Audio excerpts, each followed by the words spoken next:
Deborah Johnson, Denver's Clerk and Recorder.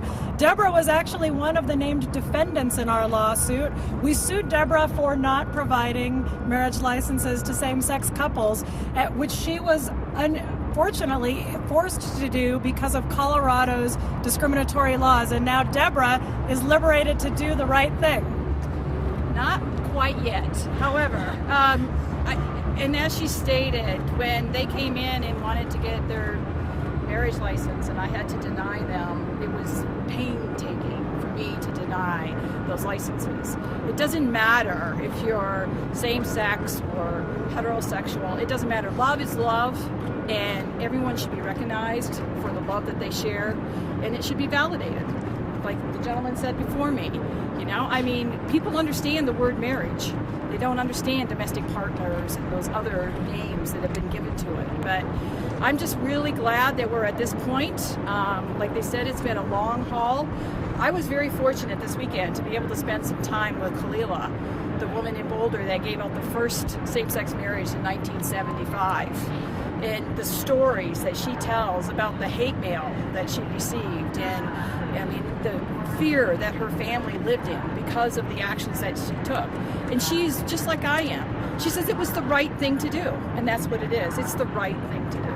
Thank you. Deborah, you said not quite yet. How soon? How soon after an order comes out of this building do you start? Mine is a little different because I'm also have a case in the Colorado Supreme Court.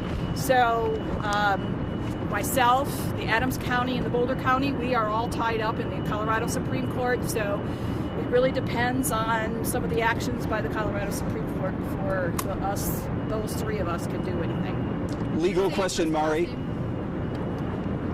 regarding what she was just talking about. I think that it's fair to say that this issue is going to be resolved very, very quickly. And Deborah, along with the other clerks and recorders throughout Colorado, will very quickly be liberated to follow the law of the entire country, that equality is for everybody. So is that pretty moot? Is the Colorado Supreme Court case then pretty moot? All of it will be resolved by the non-decision, Okay. the non-decision of the federal Supreme Court, which is going to impact all of us. Okay. So Deborah might have to wait a minute here, but it's not going to be long. That's about it. About a minute. As soon as I can run back. But we're just happy to be able to stand side by side now, instead of as adversaries when we both always knew what the right thing to do was. Sorry, to refer to Megan's question, this language is still in the state constitution. Will you be taking further action to try and get it excised, or does it just live there as a moot point? That's an interesting question. The Colorado Constitution is a historically relevant document, and our Colorado state constitution has had and continues to have discriminatory language right there on the face of it. Things that have made Colorado have the unfortunate reputation as the hate state, and this language still persists in our constitution for now. From time to time, there are modifications to the Constitution where old wording is struck, but it takes a long time for that process to take place, and so we are now stuck for some time with a discriminatory constitutional provision, which is the shame for all of us, really. Deborah, I wanted to ask you, last time when you did start to issue licenses, you didn't have the newer forms for that. Have you prepped for this moment this time around? Yes, we have. We've been working very hard with the state, and we do have the new forms for that. So I don't know if we're going to be able to issue them right today, because even though we have the forms, it doesn't mean that I have it all into my software system to do that. But don't worry, we'll be able to give out marriage licenses. Thank you. Mari, I have a quick question too. Why all of a sudden, within the last year and a half, have we seen this issue become a non-issue? Well, I think there are a couple of reasons. One is that the tide of public opinion has finally been followed by the law. It has been a long time in coming that people throughout the entire country have realized that discrimination against same-sex families is wrong. And finally, the laws are catching up with what all of us have known to be true. But there's also the United States Supreme Court decision in Windsor, which has given a lot of states the opportunity to stand up and to do what's right, and a lot of lawyers the ammunition to do it. Thank you.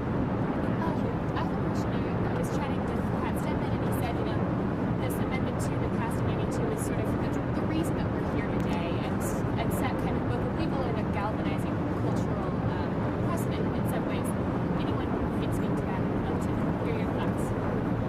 Pat Stedman is right. Colorado has a long and not so honorable history in the area of discrimination against same-sex couples. It's something that has really been to the shame of all of us, and it took the United States Supreme Court to resolve the problem then, and it's happening now, although this time through a non-decision. But sometimes the law needs to catch up with what people know to be right and what people know to be fair and equal treatment. Pat Stedman has been working on these issues for, I think, the last several decades. Well, not several. The last 3 decades, anyway.